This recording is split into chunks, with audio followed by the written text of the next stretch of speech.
La 29e édition du festival Chéri Chéri aura lieu du 18 au 28 novembre dans les salles MK2, MK2 Beaubourg, MK2 Bibliothèque et MK2 Quai de Seine.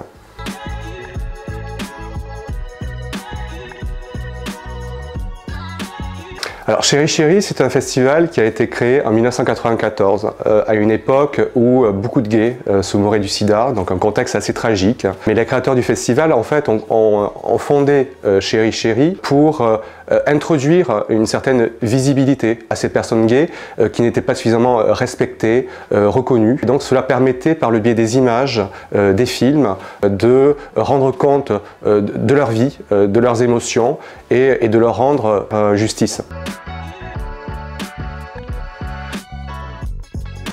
Je dirais que c'est un festival, un effet de fierté et d'émancipation, d'une part parce qu'il met beaucoup de nationalités à l'honneur. Cette année, il y a plus de 40 nationalités représentées, y compris des pays où l'homosexualité est illégale. Voilà, les populations LGBT sont en proie à de graves discriminations.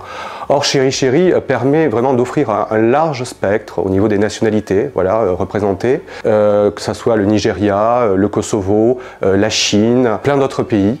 Et donc, en cela, Chéri Chéri est à la fois un festival parisien, mais aussi un festival profondément universel, qui montre bien que toutes les problématiques auxquelles sont confrontées les personnes LGBT s'appliquent vraiment à l'échelle du globe. Alors je dirais que Chéri Chéri, en effet, remplit un rôle, en mon sens, très important. Car il permet de rendre compte des combats, des luttes des personnes LGBT. Alors, le festival Chéri Chéri, c'est avant tout un événement cinéphile, c'est-à-dire qu'on est là vraiment pour rendre compte de la formidable profusion et de la créativité des artistes LGBT. Mais c'est vrai que c'est aussi un festival qui remplit un rôle social très important parce qu'il permet aussi aux personnes LGBT de se rassembler et de traiter de sujets qui les concernent en fait. C'est un festival qui est extrêmement fédérateur, qui permet de cimenter la communauté LGBT autour de sujets comme l'homoparentalité, l'homophobie.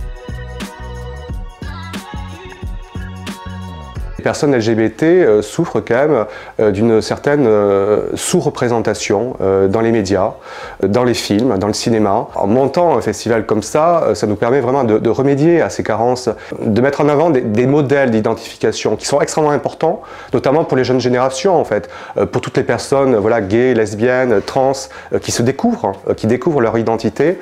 C'est toujours un grand instant de solitude et je pense que c'est très important qu'ils puissent bénéficier de ces modèles d'identification à travers les films. Alors c'est un processus de sélection qui est extrêmement long, qui commence dès le mois de janvier. Je dirais que le principal critère pour être sélectionné, c'est vraiment le critère de la qualité, de l'audace, de la créativité. Mais il y a aussi différents paramètres qui s'entrecroisent. Il faut aussi également veiller à ce qu'il y ait une certaine parité entre les hommes cinéastes et les femmes cinéastes, mais aussi veiller à ce que toutes les lettres qui composent le cycle LGBTQI puissent vraiment être représentées de manière égale. C'est-à-dire, on veille vraiment à ce qu'il y ait autant de films lesbiens, par exemple à thématique lesbienne, que de films à thématique gay ou de films à thématique transgenre ou intersexe.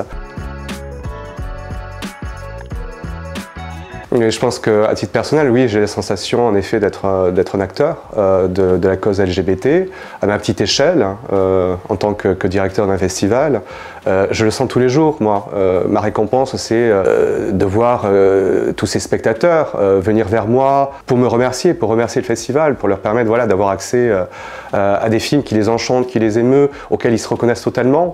Des films en fait qui ne sortent pas forcément dans les salles, puisque je trouve que moi, il n'y a pas suffisamment de films LGBT qui sortent à longueur d'année, en fait. Et quand ils sortent, ces films LGBT, malheureusement, ils sortent sur des toutes petites combinaisons, donc à Paris, dans les grandes villes, mais ils ne pénètrent absolument pas dans le tissu provincial des petites villes.